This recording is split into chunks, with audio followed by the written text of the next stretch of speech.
I'm Emily. I'm 25 years old, and I live with my boyfriend Mike. Our relationship isn't as exciting as it used to be. We've been together since college, but lately we argue a lot. I'm frustrated because Mike doesn't seem interested in planning for the future, and he spends a lot of time playing video games late into the night while I'm left alone in bed. We both avoid talking about where our relationship is headed. It's not that we don't care about each other, but we've stopped putting in the effort to make things better. My parents, Sue and George, are the opposite of us. They've been happily married for over 30 years. They still look at each other with love and share inside jokes. They're like my role models for a strong and lasting relationship, even though I know I won't find that with Mike. Then, one evening, there was a crash. I remember arguing with Mike about something as small as the laundry. He promised to do it, but once again, the promise was empty. Can't you just do one thing you say you're going to do? I asked, frustrated. It's just laundry, Em. It'll get done eventually, he replied, focused on his computer screen. The argument ended without really addressing our deeper problems. Later, sitting in the back seat of my parents' car, their conversation was comforting after the argument with Mike. They were celebrating another year of Mom's life, their joy contagious. Then, everything changed. There was a crash, and the world went black.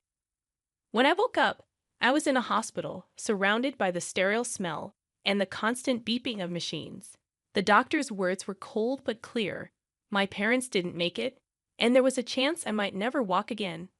Suddenly, I felt alone and terrified.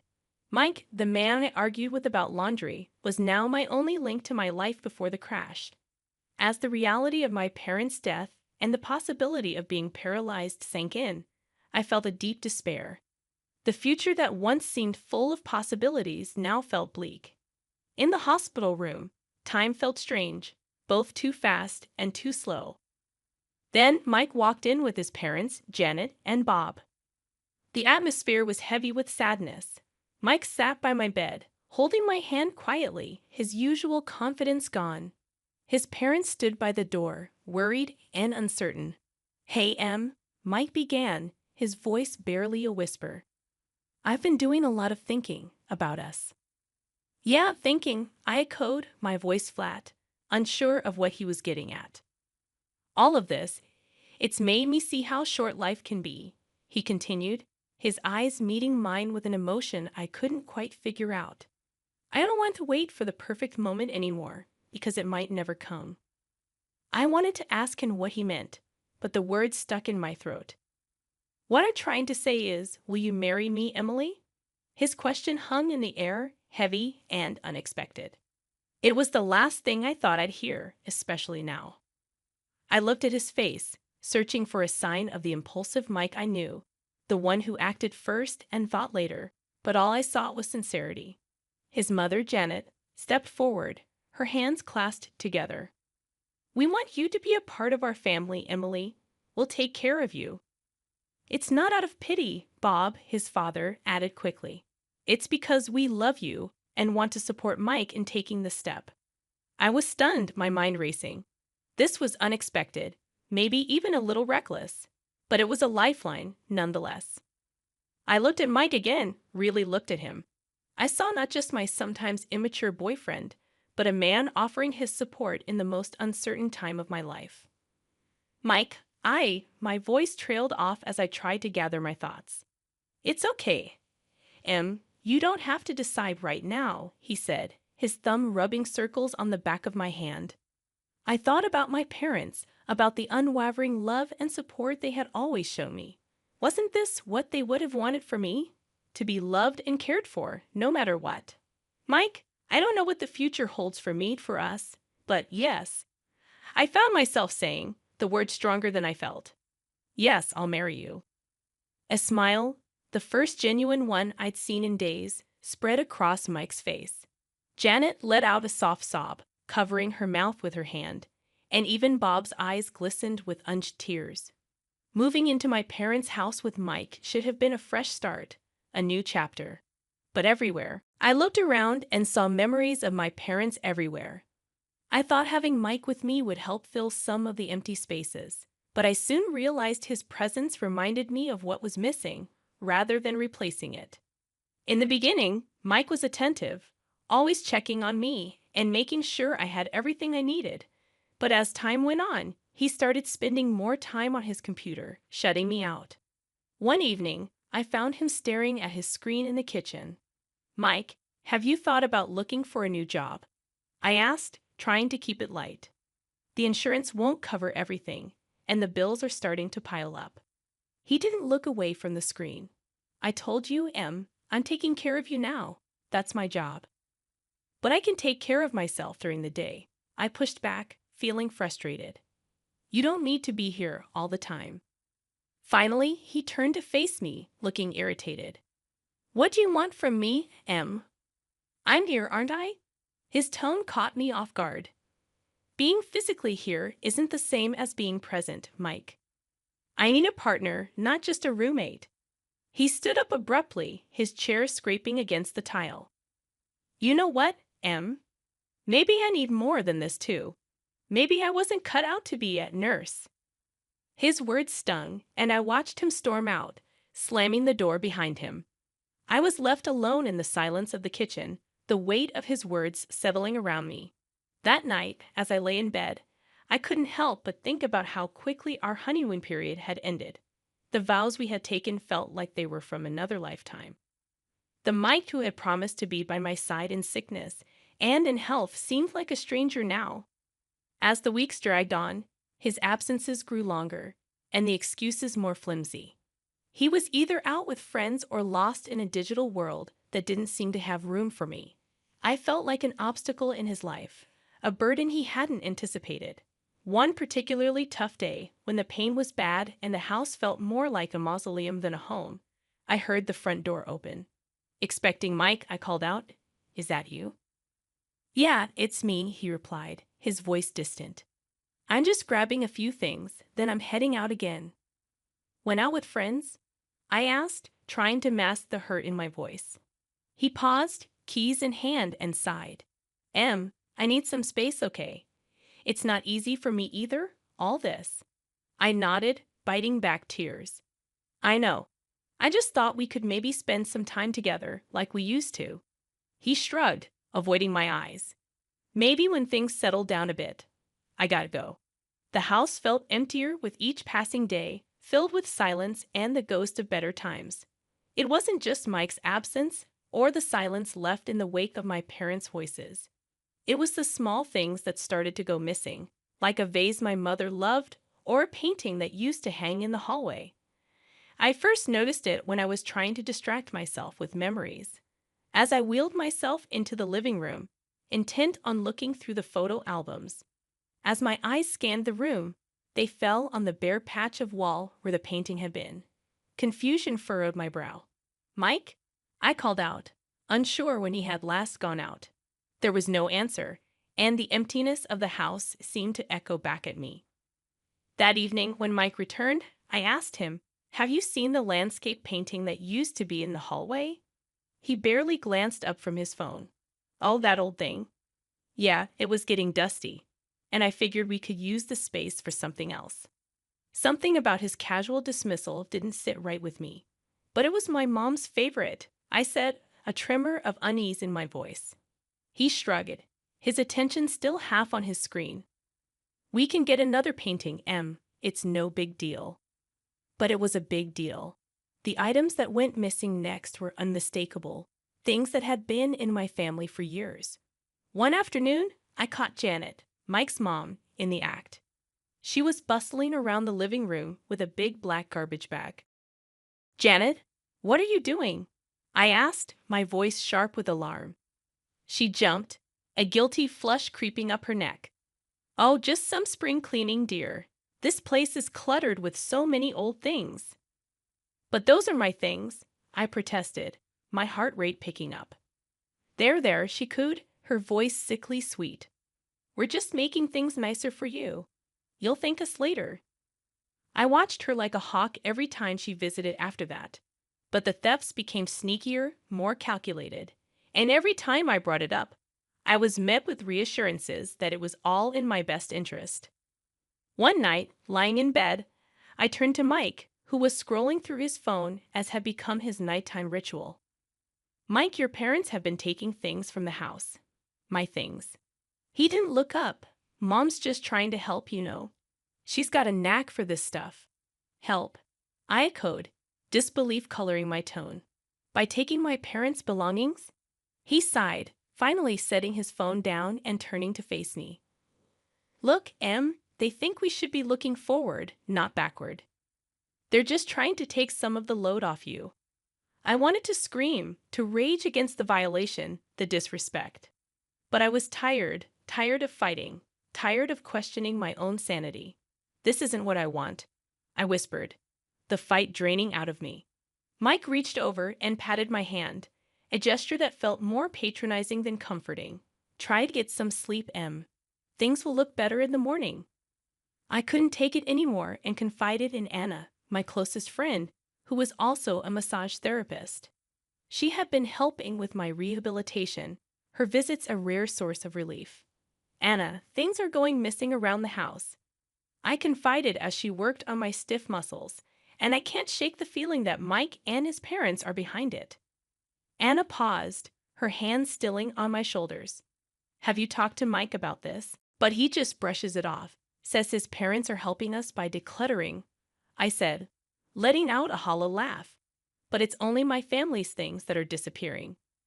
Anna's brows furrowed in concern. That doesn't sound right, Em. Do you want me to do something? Maybe come by more often, keep an eye out. The idea sparked something in me, a plan forming from the embers of my frustration. Could you? I don't know. Maybe help me set up some sort of camera or something to record what's going on when I'm not in the room. With a nod of determination, Anna agreed. I'll bring something over tomorrow. We'll get to the bottom of this. True to her word, Anna came back the next day with some discreet recording devices, which she placed in strategic locations around the house. It felt like something out of a spy movie, and if I wasn't so desperate for the truth, I might have laughed at the absurdity of it all. A few days later, Anna returned with the recordings, and we sat down to listen. The voices of Mike and his parents filled the room, and the blood in my veins turned to ice as their scheme unfolded through their casual conversation. And once we get her committed, the house and everything in it will be ours, Mike's voice said, clear and cold. Yeah, the place will sell for a fortune, and all those antiques, pure profit. His mother added, her tone greedy. We just need to make sure Emily doesn't catch on before we have everything in place, his father chimed in. Tears streamed down my face as I listened to their betrayal. These people who had promised to care for me, to be my family, were plotting against me. Anna reached over, her hand gripping mine tightly. We have to do something, Em, she said, her voice laced with anger. I wiped my eyes, the sorrow quickly giving way to a steely resolve. We will. I'm not going to let them get away with this. The morning after listening to the recordings, I tried to act normal. But every word they said, every smile they gave, felt like a lie. It was during breakfast when I noticed something was off. The usual noise of the city that drifted in through the open window was absent. I wheeled myself over to see what was happening, only to find that the ramps that allowed me access to the garden were gone. Mike! I called out, my voice laced with panic. Where are the ramps? He came into the room, feigning ignorance. The ramps? Oh, they were looking a bit worn. Thought they needed fixing. I stared at him, the man I thought I knew. And you didn't think to tell me. How am I supposed to get around? His gaze was evasive as he shrugged. I just thought you'd be safer inside for now, you know, until we get new ones. The room felt like it was spinning, and it wasn't for my injury. Safer or trapped? The words slipped out before I could stop them. He didn't respond, just turned and walked away, leaving me stewing in a mix of anger and helplessness. Later, when I asked Janet about it, she was syrupy sweet with false concern. We're just looking out for you, dear. We wouldn't want you to have an accident, she said, touching my shoulder with faint tenderness. I pulled away from her touch, feeling the sting of their deceit. I didn't realize needing ramps qualified as a hazard. I replied, my voice steady though my insides were shaking. Janet's eyes hardened for a moment before she regained her composure. "We're just trying to help, Emily. It's for the best." That night, as I lay in bed, the darkness felt oppressive. Mike was out again, probably drowning his guilt in cheap beer and cheaper thrills. I reached for my phone, the screen a small beacon in the dark, and dialed the number Anna had given me for emergencies. "Anna?" I whispered when she picked up. "They've removed the ramp. I'm literally trapped in my own home." Her voice was firm, a lifeline in the tumultuous sea I was drowning in. "Hang tight, Em.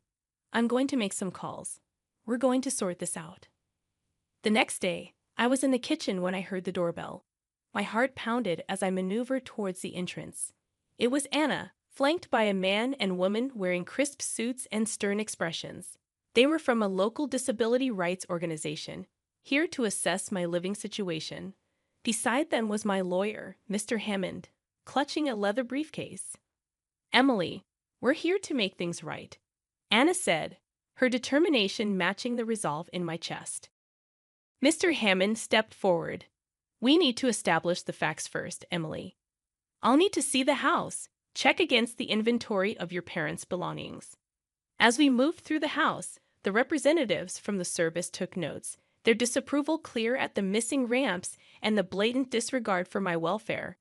Mike walked in during the commotion, surprise etching his face. "Em, what's going on? Who are these people?" he asked. I looked at him, really looked at him, allowing the full weight of my gaze to settle on his shoulders. "I'm taking back control, Mike. This is my lawyer, and these are advocates for people with disabilities. They're here to ensure my home is safe and that my rights are respected." Janet and Bob entered the fray, confusion turning to fear as they realized the seriousness of the situation. "Emily, darling, what is this about?" Janet's voice trembled.